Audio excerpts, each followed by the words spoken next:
अब बात करेंगे कैसे लव स्टोरी की जो बन गई हेट स्टोरी। फिल्म अभिनेत्री और किंग्स 11 पंजाब की मालकिन प्रीति जिंटा ने जाने माने उद्योगपति नेस वाडिया पर छेड़खानी का आरोप लगाया है।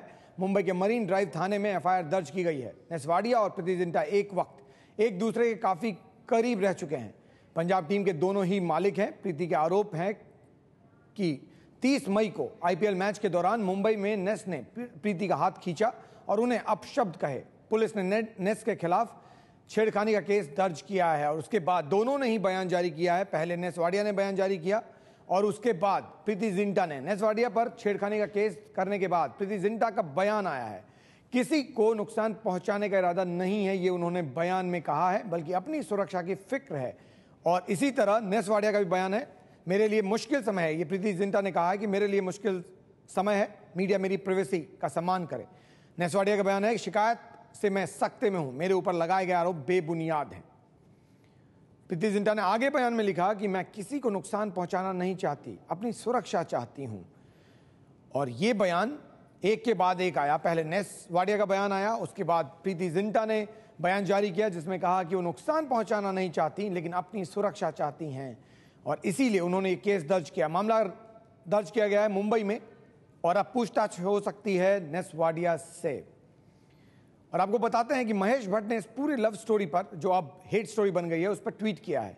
लव स्टोरी अब हेट स्टोरी में बदल गई। प्रीति जिंटा नेस वाडिया के रोमांस का दुर्भाग्यपूर्ण अंत हुआ। यह महेश भट्ट का ट्वीट है जो कहीं ना कहीं साफ करता है कि दोनों के बीच रोमांस चल रहा था, जो अब कहीं ना कहीं खत्म होता नजर आ रहा है। दोनों के बीच अब कोर्ट में, यानी पुलिस के सामने मामला है, बाद में कोर्ट में जा सकता है।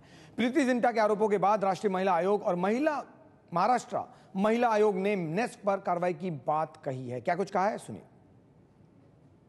जब मुझे इस केस के बारे में पता लगा और आज सुबह पेपर में भी देखा है, बेसिकली वो लोग एक तो को पार्टनर हैं पंजाब उसके 11 के, दूसरा क्या है कि बहुत टाइम तक ही साथ रहे हैं। उसके बाद 2009 में इनका ब्रेकअप हुआ। मैं सोचती हूँ वैसे तो किसी पुरुष को कोई अधिकार नहीं है कि वो महिला को छुए या इस तरह से छेड़छाड़ करे, लेकिन साथ में ये भी है कि इन्वेस्टिगेशन होंगे तब पता चलेगा कि बात की सच्चाई कहाँ तक है और हम पता करेंगे कि इस केस में क्या हो सकता है। अगर गुनाह हुआ है और उन्होंने कहा हुआ है, एफआईआर लॉज है, एफआईआर की कॉपी मेरे हाथ में है। अगर गुनाह हुआ है तो गुनहगार को अरेस्ट करना ये पुलिस का काम है और वो उन्होंने करना चाहिए। एफआईआर में जो है कि पब्लिक प्लेस पे उनके साथ जो गैर बर्ताव जो किया हुआ है वाडिया ने, वो उसके बारे में उन्होंने कहा है और उसी के बारे में ये एफआईआर बना हुआ है और इसके ऊपर पुलिस जो है जल्द से जल्द कार्रवाई करेगी। आने वाले 24 घंटे में आरोपी को गिरफ्तार करने के आदेश जो है पुलिस ने हमें दिए हुए हैं।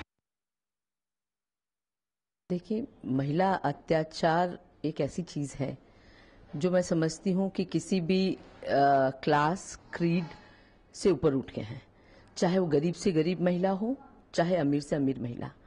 महिला अत्याचार किसी के साथ भी हो सकता है और अगर प्रीति जी ने आरोप लगाया है तो निश्चित ही महिला आयोग को, अगर उन्होंने शिकायत करी है तो महिला आयोग को उसका संज्ञान लेना चाहिए, या अगर केस रजिस्टर किया है तो पुलिस को उसका संज्ञान लेना चाहिए, जांच करनी चाहिए और ठीक पान जाने पर नेस वाडिया के खिलाफ एक्शन होना चाहिए।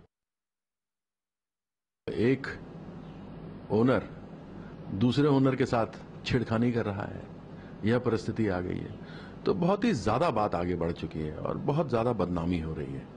इसको कंट्रोल करना होगा और जब तक कोई कंट्रोल नहीं करेगा इस प्रकार से बदनामी होती रहेगी। सरकार को गंभीरता से इन विषयों को लेना होगा कि कब तक चलेगा इस प्रकार से।